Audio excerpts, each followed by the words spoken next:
Sir जो सरकार है हिमाचल की, आपने कहा कि 5 साल चलेगी। जैसे बीजेपी ने जो स्टंट किया, इसके बारे में क्या कहना है? देखिए, जयराम जी दिन में सपने देख रहे हैं मुख्यमंत्री बनने के, उनके सपने पूरे होने वाले नहीं हैं।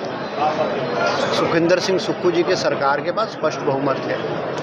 62 सदस्य, आज 62 सदस्य हैं। इसमें कांग्रेस के पास 34 विधायक हैं और जो 6 चुनाव हो रहे हैं इसमें कांग्रेस पार्टी 6 की 6 सीटें जीतेंगी और निर्दलीय विधायक है, उनकी पिटीशन स्पीकर साहब के पास है, वो जल्द अनसीट हो जाएंगे। इस सदस्यता जो है इस 6 उपचुनाव के बाद 65 की होगी।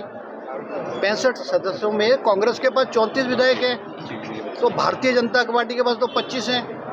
और अगर मान लीजिए बीजेपी सब सीटें जी जाती है, ऐसा नहीं होगा, तो भी 31 होगी।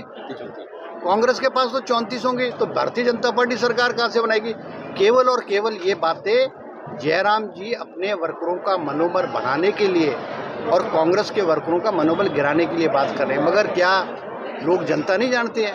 जनता सब जानती है और इनकी बातों में कोई आने वाला नहीं है। जयराम जी ने तो संविधान सभा में 27 फरवरी 2024 को कहा था कि इस सरकार को भगवान भी नहीं बचा सकता है। मैं जयराम जी से पूछना चाहता हूं कि आज तो 3 महीने, उसके बाद फरवरी के बाद 3 महीने होने वाले, भगवान ईश्वर ने बचाई है। ये सरकार अपना कार्यकाल 2027 तक पूरा करेगी। सर, बीजेपी ने चैतन्य शर्मा को मैदान में उतारा, इसके बारे में आपका क्या कहना है? देखिए, भारतीय जनता पार्टी की मजबूरी है चैतन्य शर्मा को टिकट देना, क्योंकि उन्होंने 6 बागी कांग्रेस के विधायकों ने राज्यसभा में भाजपा के प्रत्याशी को वोट दिया है। क्यों दिया है ये हिमाचल प्रदेश की जनता जानती है। पैसे लिए गए, प्रलोभन में वोट दिया गया, इन्होंने वोट दिया गया, इन्होंने मजबूरी थी, अब वोट दे दिया इनको। ये जो चुनाव है ये गगरेट की जनता, चैतन्य जी की कार्यप्रणाली 14 महीने की, हमारे भुट्टो जी जो कुटलैड से विधायक थे उनकी कार्यप्रणाली के बारे में जानते हैं। ये सब कारोबारी लोग हैं सर। ये राजनीति में कारोबार करने आए थे, सेवा करने की भावना से नहीं आए थे।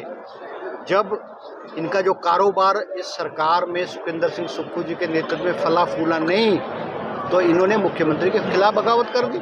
ये सब जानते हैं।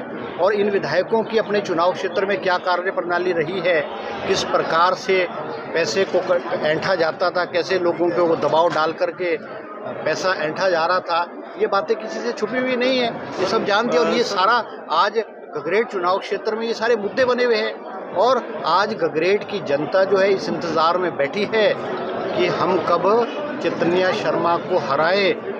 पिछले चुनाव वो 14,000 वोटों से जीते थे।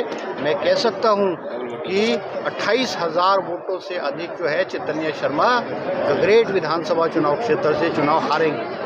सर, मोदी जी ने स्ट्रेटजी चेंज कर दी, पहले कहते थे 400 पार, अब वो 400 पार की भी कोई बात नहीं कर रहे, तो क्या स्ट्रेटजी है सर? हिमाचल में क्या होने वाला है? देखो, मोदी जी का नारा था कि 400 पार, मगर अब उनकी जो बातें हैं और उनके जो बयान है और उनकी जो फ्रस्ट्रेशन है, उस बात ये स्पष्ट रूप में झलका रही है कि उनको स्पष्ट बहुमत नहीं मिल रहा है। और मैं हिमाचल प्रदेश में कह सकता हूँ कांग्रेस पार्टी 4 की 4 लोकसभा की सीटें और 6 विधानसभा की सीटें कांग्रेस पार्टी जीतेगी।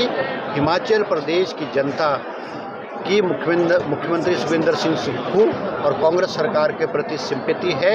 जिस प्रकार का षड्यंत्र चुनी हुई सरकार को गिराने के लिए किया गया था, उसके रोष में हिमाचल प्रदेश की जनता जो है बीजेपी के खिलाफ वोट देगी और उदाहरण पैदा करेगी।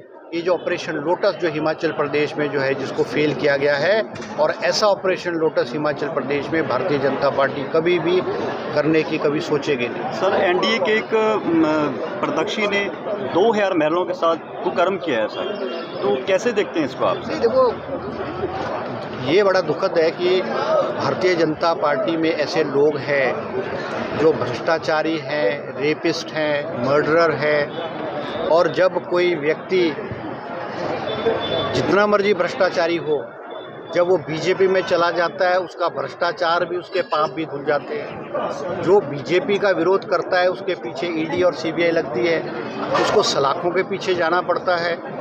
आज हिंदुस्तान में ये ऐसा दौर है जिसमें 2 चुने हुए मुख्यमंत्री को झूठे केसेस में, दिल्ली के मुख्यमंत्री और झारखंड के मुख्यमंत्री को भारतीय जनता पार्टी ने जेल सलाखों के पीछे भेजा है, क्योंकि उन्होंने मोदी क्या और भारतीय जनता पार्टी का विरोध किया है। मगर मुझे ऐसा लगता है कि ये समय अब समाप्त होने वाला है। Thank you sir, thank you sir, thank you. News channel हमने आपको दिखाया वो सच जो आप जानना चाहते थे। प्रतिदिन इसी सच्चाई के साथ रूबरू होने के लिए बने रहे हमारे न्यूज़ चैनल के साथ। प्लीज हमारे चैनल को सब्सक्राइब करें और साथ में दिए गए बेल आइकन को प्रेस करें। आज के लिए बस इतना ही, फिर मिलेंगे। मैं शीतल जरियाल, धन्यवाद।